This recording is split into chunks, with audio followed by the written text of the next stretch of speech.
does the 150 threshold under the EU directive apply to companies with 150 employees in the EU specifically? That's another great question. So let's just talk a little bit about the thresholds.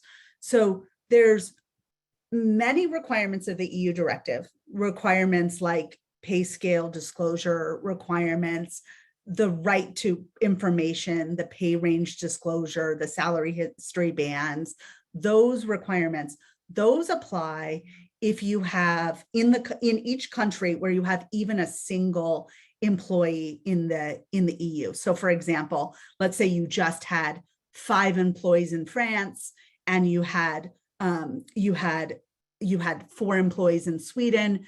Those requirements would apply to those employees. So you would have to there would be a pay scale disclosure requirement that would apply to those employees. There would be the salary history band that would apply to those employees that sit within the EU.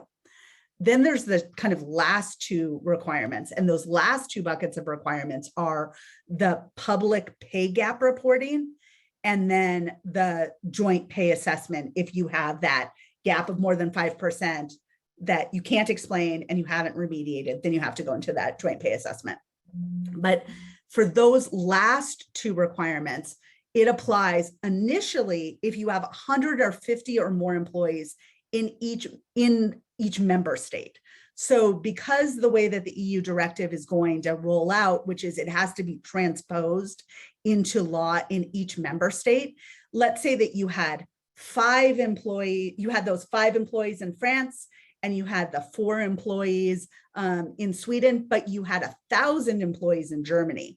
You would have to do the public pay gap reporting and if there were the gaps and they weren't remediated, et cetera, the joint pay assessment just for the employees in Germany. You wouldn't be incorporating the employees that are in France where you just had 5, or in Sweden where you just had the 4 employees. It would just be for that larger bucket of employees where you had the 1,000 employees or 150 employees in one of the member states.